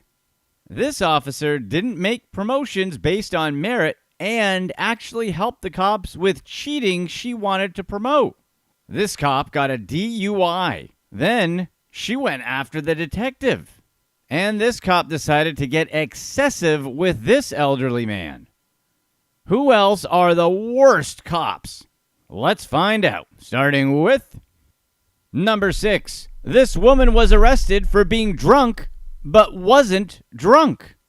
Anne Marie Barnes, a mother of 5, is pursuing legal action against the El Paso Police Department, claiming 2 officers used excessive force during her arrest. Barnes claimed her arrest for suspected drunk driving spiraled out of control when officers allegedly broke her nose and left her battered in front of her 5 children. Barnes was driving home from her daughter's birthday party when her vehicle struck a small tree. According to a police report, officers on the scene suspected intoxication. They said they smelled alcohol and that she was acting overly emotional when getting arrested, which apparently somehow means she's drunk, though later evidence showed she was sober. Barnes was arrested on charges of driving under the influence with children in the car and resisting arrest. However, her attorney, Randall Callanan, argued that officers fabricated these charges to cover up their actions. During the arrest, Barnes said that officers physically restrained and struck her, resulting in severe injuries, including a broken nose and significant bruising. Photographs shared by her attorney showed her face being swollen and pretty bruised, with bloodshot eyes. Medical evaluations confirmed that her injuries required reconstructive surgery. Her vehicle's airbag didn't deploy, undermining any claims that the crash caused her injuries.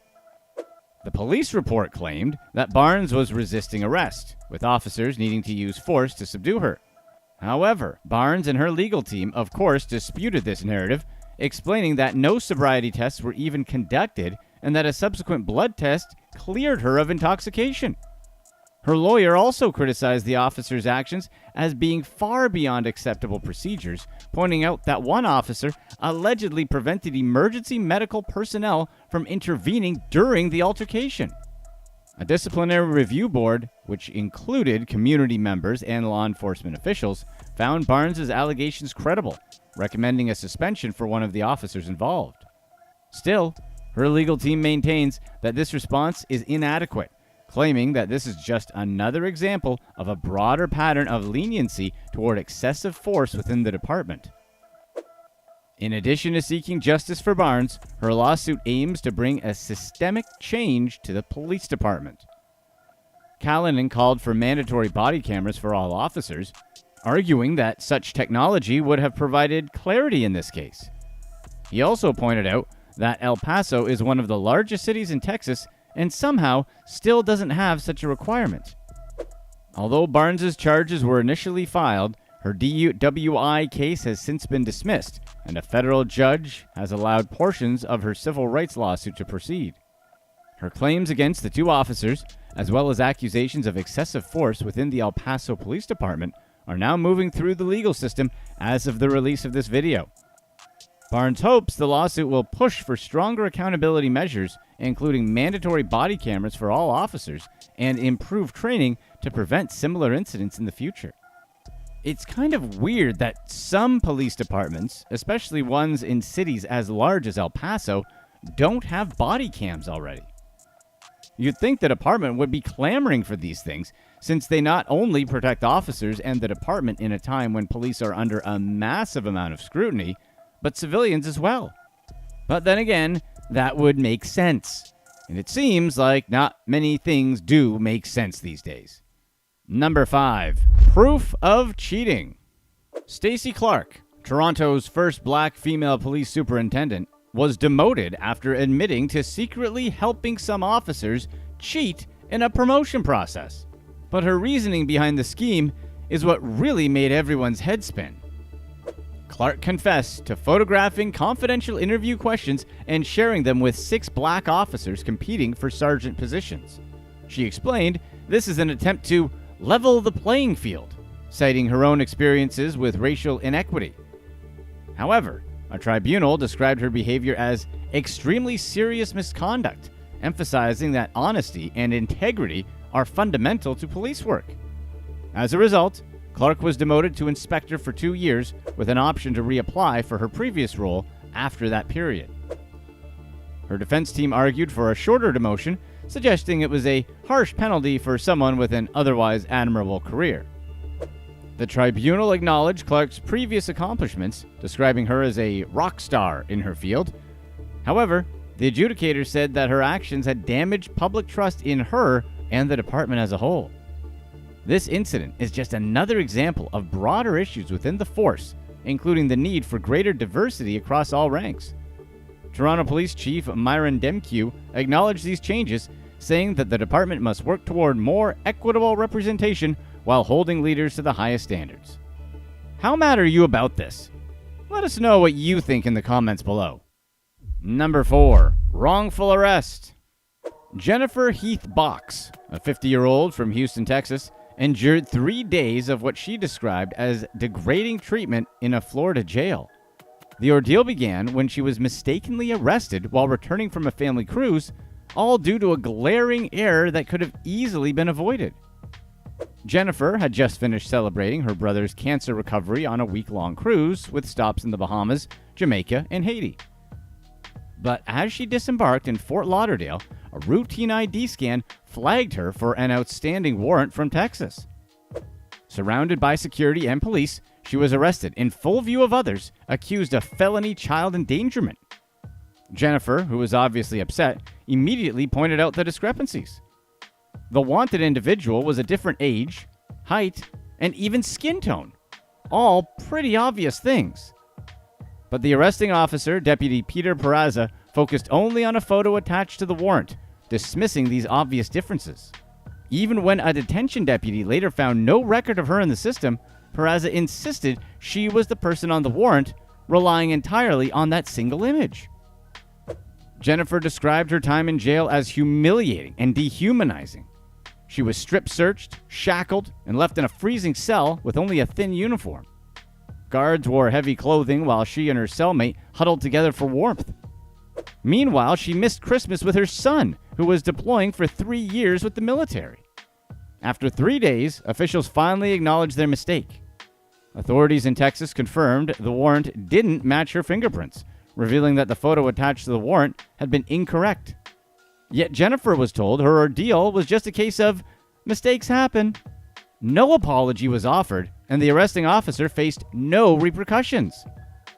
Jennifer has since filed a lawsuit against the sheriff's office based on how multiple deputies ignored glaring inconsistencies in favor of a single photo. The whole going to jail experience isn't supposed to be pleasant, so we don't care if bad people get put in there. But to throw someone in jail who blatantly doesn't deserve to be there is pretty rough.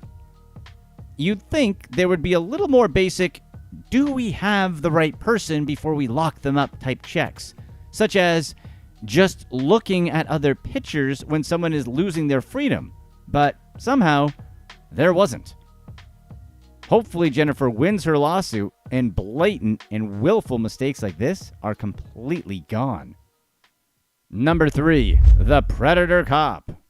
Former NYPD officer Christopher Terranova is facing federal charges over some pretty creepy alleged misconduct involving minors. The 34-year-old has been accused of using his position to gain access to private information and initiating inappropriate contact with underage individuals. These allegations, if proven, point to a terrible misuse of power. Prosecutors claimed Terranova used a police database to locate the contact information of a 15-year-old robbery victim. Under the pretense of checking in with the kid, he allegedly initiated some very inappropriate conversations where he sent pictures of himself and tried to get the kid to reciprocate. In another case, authorities accused him of using personal connections to target another minor he knew through a family acquaintance. Investigators allege that he escalated these interactions over time, crossing some boundaries that have led to his arrest. In addition to these allegations, prosecutors say further evidence connects Terranova to additional instances of misconduct. Documents filed in court describe a pattern of calculated behavior, including maintaining personal records about one of his alleged victims. Prosecutors have accused him of taking deliberate steps to remain close to the individual, including literally buying a second property near their house. Federal agents uncovered materials at Terranova's home that they claim support the allegations. This evidence, according to prosecutors, has raised concerns about the possibility of additional victims. Authorities argue that these actions demonstrate a repeated disregard for boundaries and trust. Terranova was initially arrested on state charges, but was later rearrested after further investigation led to federal indictments. As of the release of this video, he remains in custody at a detention center in Brooklyn while awaiting trial. His legal team, of course, denies all allegations and has filed motions to dismiss certain charges, arguing that they fall outside federal jurisdiction. However, the court has rejected these arguments, allowing the case to proceed. Efforts to separate the charges into individual trials were also denied, with the court ruling that the allegations were closely related and should be handled together. Protective orders have been issued to safeguard the identities of the alleged victims, and further hearings are scheduled to address remaining motions and set a trial date. And with the amount of evidence piling up, Terranova has to be pretty nervous. Cops already don't do well in prison, and ones who get put in for what he did get treated even worse. We can't say we really feel bad about it if what they're saying about Terranova is true. Number 2, the Wild Cop. Carmen Johnson, a former police officer from Portsmouth, Virginia, found herself in legal trouble after being caught driving over 100 miles per hour. What started as a routine traffic stop quickly turned into an out-of-control arrest that ultimately ended her career. The situation went down when Johnson sped past 4 police vehicles that were already stopped with their lights on, managing an unrelated traffic stop.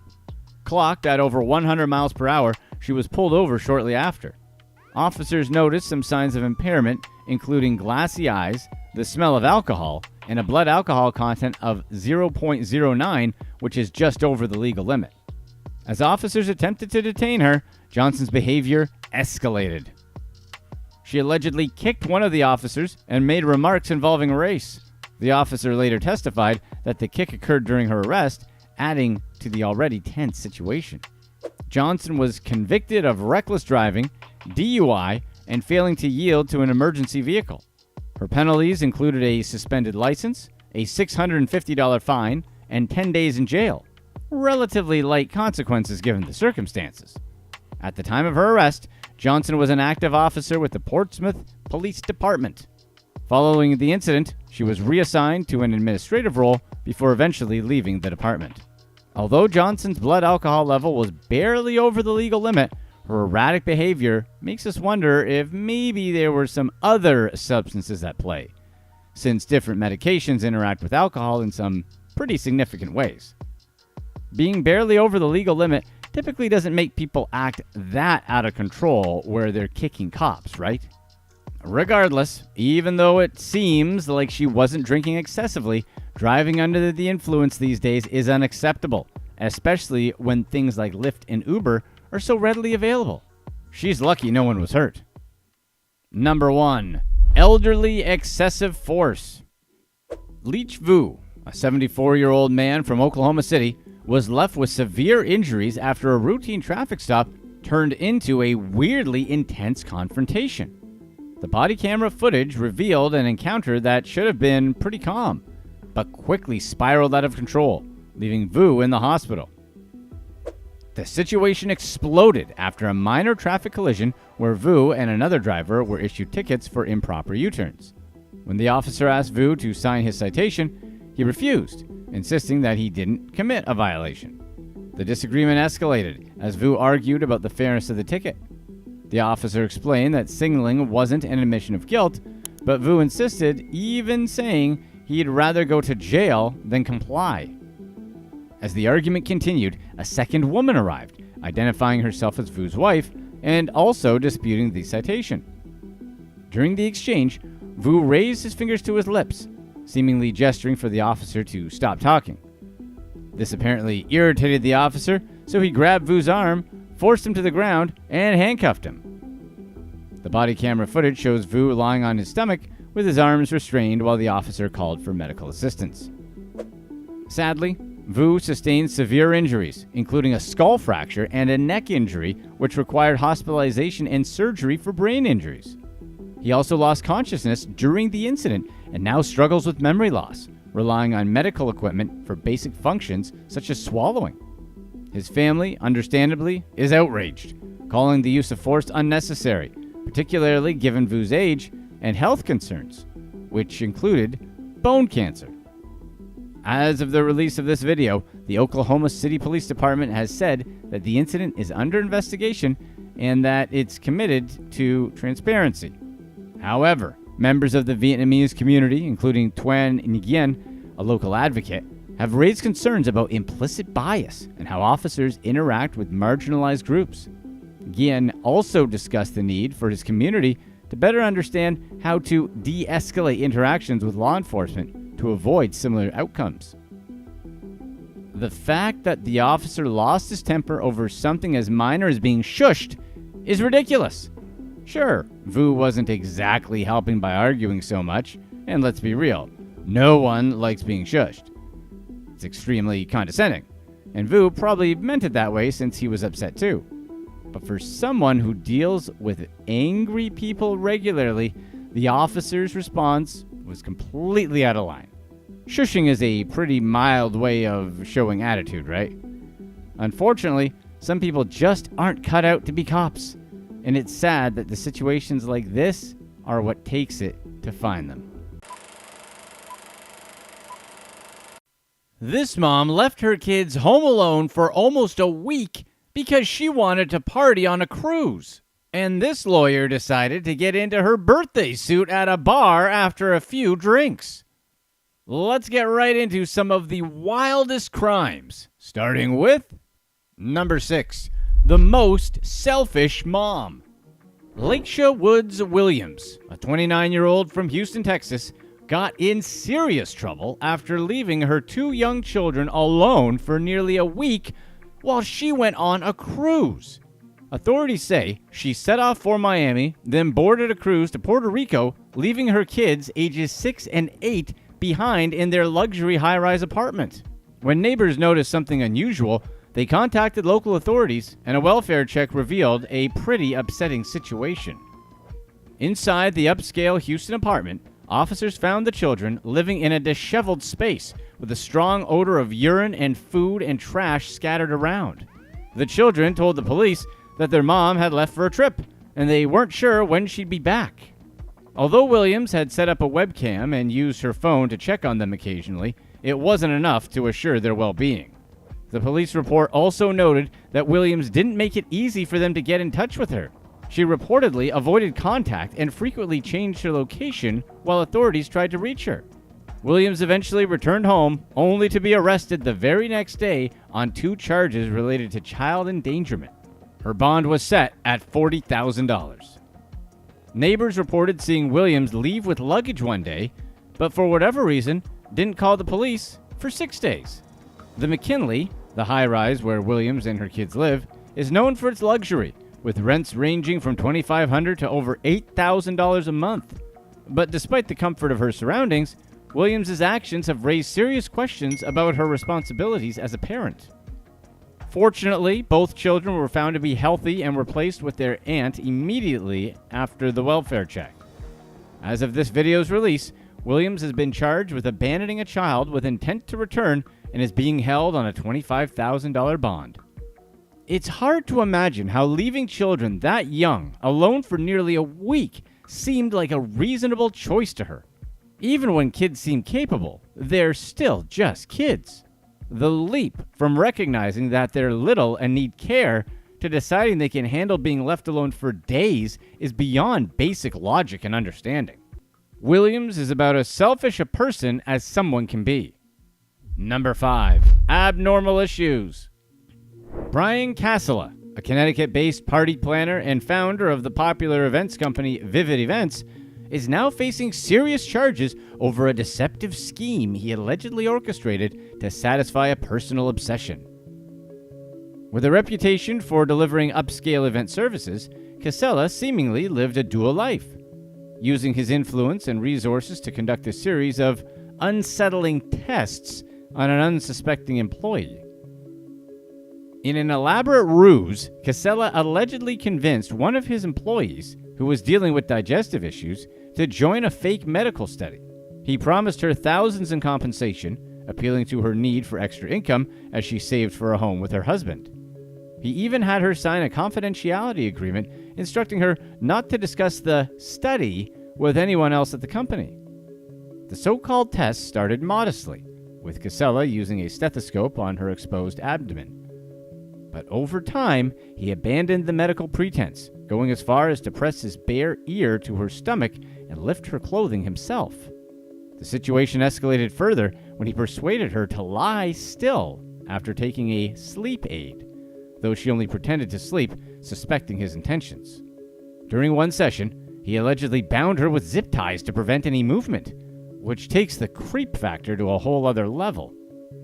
These encounters continued for nearly a year until Casella's actions reached a breaking point when Casella, under the guise of cleaning up gel from a sonogram test, reportedly wiped the woman in a way that felt highly invasive and beyond what she'd believed was part of the stomach-focused study. After a final disturbing interaction, the woman cut ties with Vivid Events and later collaborated with police to expose the scheme. A search revealed thousands of photos and videos of various victims, showing Casella had been executing his plan for years. As of the release of this video, Casella has been charged and is awaiting trial. It's weird that, as creepy as this dude is, he managed to get away with it for so long. This thing kept going after the lady was zip-tied, which is sad, because she probably continued with the study out of financial need and fear of losing her job, because otherwise, just why? And Brian, isn't there enough stuff online that you don't have to go around victimizing people in real life? Seriously, what a creep. Number 4, a tragic relationship. Jennifer Sweeney from Tinton Falls, New Jersey, received a conviction for her role in the tragic passing of her girlfriend, Tyrita Julius. This disturbing case revealed a dark chain of events rooted in jealousy and betrayal. Sweeney's jealousy grew over time, eventually leading her to hatch a plan with the help of her friend, Andre Harris. In late 2015, Sweeney persuaded Harris to go after Julius, fearing that Julius might leave her. On a November evening, Harris ambushed Julius while she was sitting in her car with her teenage daughter. Harris fired multiple rounds at the car, injuring both Julius and her daughter. They survived, but spent months recovering in the hospital. Remarkably, during this time, Sweeney continued to visit Julius, even as she secretly plotted her next move. Just a few months later, in early 2016, Julius suddenly disappeared. Sweeney had been the last person seen with her, which was obviously incredibly suspicious. Investigators worked to piece together the case and eventually uncovered some pretty chilling details. Sweeney had asphyxiated Julius with an electrical cord. In a grim attempt to cover up the crime, she enlisted Harris once again, this time forcing him to help bury Julius's body in his own backyard. In court, Harris testified against Sweeney, recounting how she had driven to his home with Julius's body in her car and pressured him into helping with the burial. He described her as controlling and jealous, saying she told him, "If I can't have her, no one can," which is such a cliche thing, we didn't think people actually said that. Harris's testimony was crucial as he revealed details that led to Sweeney's conviction. As of the release of this video, Sweeney has been sentenced to 95 years in prison for the 2016 passing of her girlfriend after she was convicted of multiple charges. She was 38 at the time of her sentencing and must serve at least 85% of her sentence before being eligible for parole, effectively ensuring she spends the rest of her life in prison. It's tragic that the relationship ended with someone losing their life, but suspicion and jealousy, when left unchecked, can twist love into something unrecognizable. In the end, it's a powerful reminder of how fragile trust can be and how dangerous it becomes when replaced by fear and resentment. Number 3. The intoxicated shoplifting priest. Dawid Wejernowski, a former priest at St. Mary's Catholic Church in Alpha, New Jersey, faced serious consequences after a shoplifting attempt at Walmart quickly turned chaotic. According to reports, he tried to make off with less than $50 worth of items, including ice cream and oven mitts. But this ordeal didn't end with just a simple theft. When officers confronted Wojnarowski outside the store, he didn't cooperate. Instead, he sped off, leading them on a tense chase through the quiet streets of a quiet neighborhood in Powhatan Township. The chase finally came to an end when Wojnarowski's vehicle veered off the road, coming to a stop in some random person's front yard. Once officers arrested him, they reportedly found open containers of alcohol inside the vehicle, alongside the shoplifted items. Further testing revealed his blood alcohol level was more than twice the legal limit, which escalated the situation further. Wojnarowski was charged with multiple offenses, including shoplifting, eluding police, driving while intoxicated, and additional traffic violations. The local diocese of Medicane responded to the situation, confirming that Wojnarowski would step away from his role at St. Mary's to focus on treatment out of state. According to diocesan officials, he acknowledged his struggle with alcohol and expressed deep remorse for his actions. They shared that he was committed to making changes to prevent similar incidents in the future. This incident reminds us that even those in positions of spiritual guidance can face deep personal struggles. Wojnarowski's story shows the human side of those who lead, showing how quickly someone can drift off course when personal struggles remain unaddressed. His decision to step back and seek help could ultimately become an example of accountability and redemption, not only for himself, but for anyone in his parish that may be struggling themselves. Number 2. The embezzling priest. Father Oscar Diaz from Santa Rosa, California, got in an unusual predicament when he was involved in a car crash. But this wasn't just any accident. It exposed a startling secret. When emergency responders arrived, they discovered nearly $18,000 in parish donations hidden in security bags in his vehicle. But that discovery barely scratched the surface. As police investigated further, they uncovered an additional $77,000 in cash that Diaz had allegedly taken from various parishes where he had served. Over his 25-year career, he had built connections with multiple churches, quietly siphoning off donations over the years. He had claimed the cash was his salary, but the evidence suggested that it was less of a salary and more of a well-orchestrated scheme. Throughout his time serving, Diaz had allegedly pocketed over $95,000, according to the Diocese of Santa Rosa. The diocese's own internal investigation confirmed that he had been diverting donations for at least 15 years. In response, Bishop Robert Vassa expressed his deep disappointment, acknowledging that Diaz's actions had profoundly betrayed the communities he was entrusted to serve. And the crazy thing is that he's going to get away with it. In an insane and completely ridiculous twist, authorities hesitated to pursue formal charges.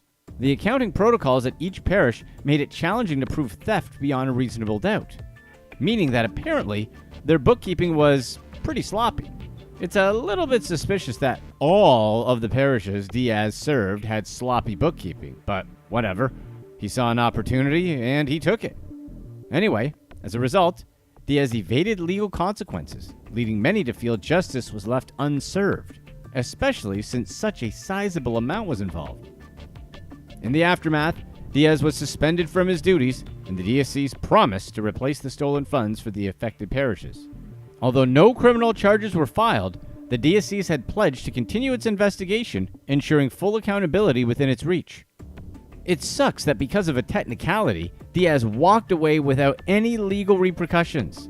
And of course, the diocese says they're going to do something about it and hold Diaz accountable. But let's face it, they don't exactly have a great track record for holding people accountable for far more severe crimes, let alone things like embezzlement. Number 1. Because Florida. Kelly Elkins, a longtime Florida lawyer, got herself in a bit of legal trouble after an unusual incident at a bar in St. Petersburg. Elkins, 49, was apparently denied service at the lounge bar when the staff said she was a little too drunk to be served. But Elkins disagreed and then proved them 100% right by acting like a total idiot. According to reports, after being turned away, Elkins walked to the restroom, only to emerge minutes later without a stitch of clothing. The bar manager asked her to dress and leave, but Elkins ignored the request since no one was going to tell her to put on clothes, prompting the manager to call local deputies. When they arrived, officers found her standing in the middle of the bar in this state. After multiple requests, she eventually put on a hoodie, but left it open, which is such a lawyer thing to do, finding a loophole, and refused to wear pants, insisting she was too tired. Elkinson's arrest for disorderly conduct wasn't her first run-in that week. Just days before, she had been arrested for failing to pay a $38 bill at a Thai restaurant. Apparently, she enjoyed lunch and several alcoholic drinks, but when presented with the bill, claimed she couldn't pay and offered her purse as a substitute. This led to her first arrest of the week, though she was released the following morning. These incidents have surprised many people because of Elkinson's otherwise steady professional record. Having practiced law for over 20 years, she has no prior disciplinary actions listed with the Florida Bar and was considered a member in good standing. In fact, her LinkedIn profile highlights her legal work and her role as a licensed real estate agent. She also operates a private practice, a venture she's managed independently for 6 years. Despite her professional status, this isn't Elkinson's first brush with controversy. Back in 2019, she faced a charge of driving under the influence after police reportedly found her inside her BMW intoxicated with the engine running. That charge was eventually downgraded to reckless driving. Florida. What a wild place, right? Who are a few people you wouldn't think would do a crime? Let's find out. Starting with number 5, One Bad Night. Christina Peterson, a judge from Atlanta, got herself caught up in some significant legal and ethical issues that led to her removal from office. She was arrested for allegedly pushing a police officer outside a nightclub, which was just one incident among many that tarnished her reputation. Peterson's troubles began when she was caught up in a heated exchange at a local club where she was accused of getting into a physical altercation with an officer who was trying to manage a disturbance. This led to her arrest and added to her growing list of problems, as she was already under investigation for multiple counts of misconduct. The Georgia Supreme Court found her guilty of systemic incompetence and ultimately removed her from her seat. One case involved a naturalized U.S. citizen, originally from Thailand, who sought to amend her marriage license. The woman wanted to correct the document by including the name of her biological biological father. But Peterson misinterpreted this action as an attempt to commit fraud against the court. So she sentenced the woman to a maximum of 20 days in jail, which could be reduced to 2 days if the woman paid a $500 fine. So the woman paid the fine and was released after 2 days. However, the court later determined that the woman really was acting in good faith and was simply trying to correct an innocent mistake. Peterson's harsh judgment and subsequent untruthful testimony about the case were key factors in the decision to remove her from the bench. Despite these issues, Peterson continued to find herself in trouble. During her arrest from the cop incident, she refused to cooperate with the police, making the situation worse. She was recorded ranting and making dramatic statements, including claims of false imprisonment and mistreatment. Peterson's legal team and some witnesses argued that she was trying to defend another woman, but the police footage and reports contradicted these claims. The footage showed Peterson interfering with the police officer and refusing to provide her identification, leading to her arrest. The aftermath of her actions was severe. The Georgia Supreme Court not only removed her from the bench, but also barred her from holding any judicial position in Georgia for the next 7 years. This ruling came after a thorough investigation by the Judicial Qualifications Commission, which found her guilty of multiple instances of incompetence and misconduct. It's always kind of weird to hear about judges going crazy, isn't it? Like, there's the saying, sober as a judge, because judges are seen as epitomes of seriousness and sobriety. So you wouldn't expect to hear about one getting physical with a cop. And hey, we're sure it's a stressful job and judges need to unwind just like everyone else, so it's not a huge deal that she ended up making a fool of herself. But the fact that she was also bad at her job makes us feel like she wasn't misjudged. Number 4. Hired help.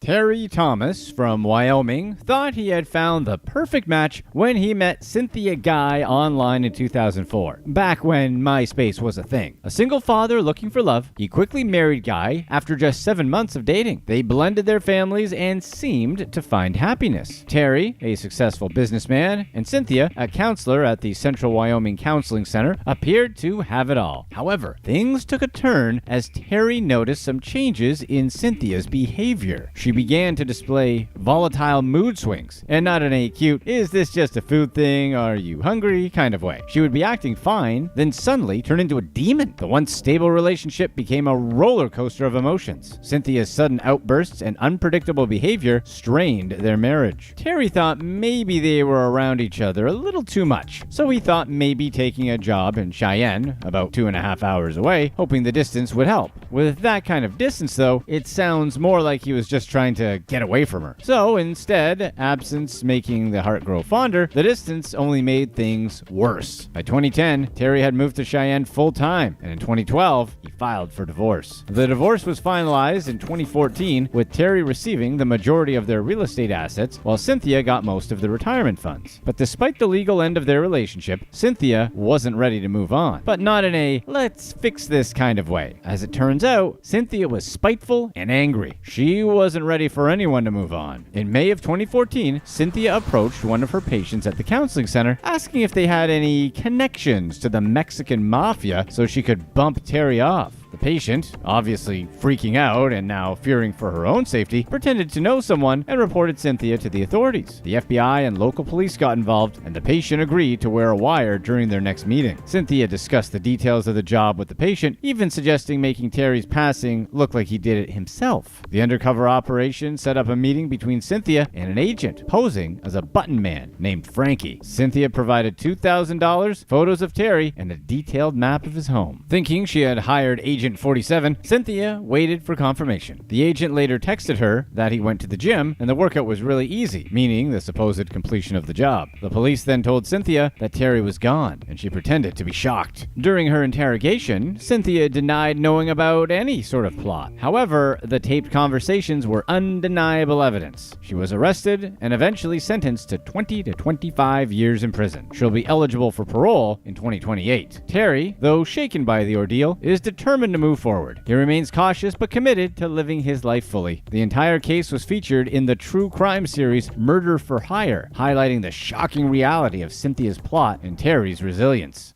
Number 3. Losing the farm. James Arthur McDonald Jr., a former CNBC financial analyst and CEO, was arrested by the FBI in Port Orchard, Washington. McDonald was accused of defrauding millions from his investors after a failed bet against the U.S. economy. The arrest ends his nearly 3-year run as a fugitive with his extradition to California for trial. McDonald, 52, was the CEO and chief investment officer for 2 Los Angeles financial companies, Hercules Investments LLC and Index Strategies Advisors Inc. His troubles started in early 2020 when he lost tens of millions of dollars of Hercules client money due to a risky short position that bet against the U.S. economy, which means that he was basically borrowing stocks or assets just to sell them, hoping to buy them back at a lower price if the market falls. It's a gamble though, because if the market rises instead, the losses can be hefty, as the stocks would need to be repurchased at a higher price after being sold for a lower one. McDonald thought that the COVID-19 pandemic and the presidential election would lead to a market downturn, but he was wrong, and Hercules lost between $30 million and $40 million.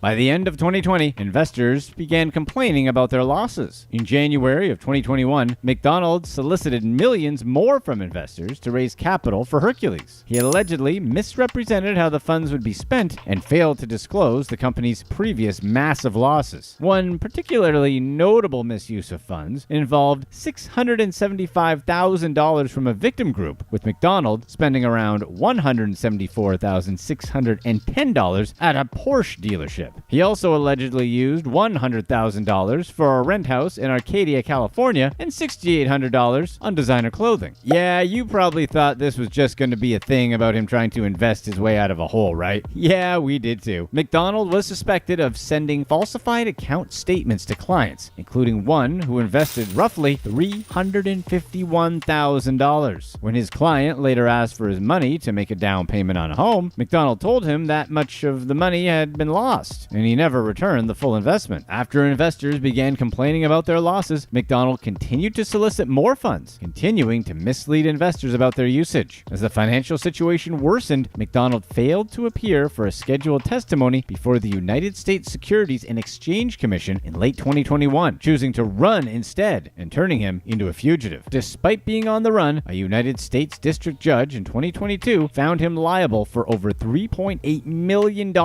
representing the profits from his fraudulent activities. At the time of this video, McDonald is facing multiple charges, including securities fraud and wire fraud. If convicted, McDonald could face up to 20 years in federal prison for each securities fraud and wire fraud count, 10 years for each count related to using investor funds for personal benefit, and 5 years for one investment advisor fraud count. His initial appearance took place in Tacoma, Washington, with his transfer to Los Angeles expected soon. You'd never expect a TV financial analyst to be some crazy fraud guy, right? This guy was a CEO and apparently had enough success that a network wanted him talking about finances to millions of people. The scary thing is that on paper, he was just so credible. Apparently, you really can't trust just anything on CNBC. Number 2. Dr. Fraud.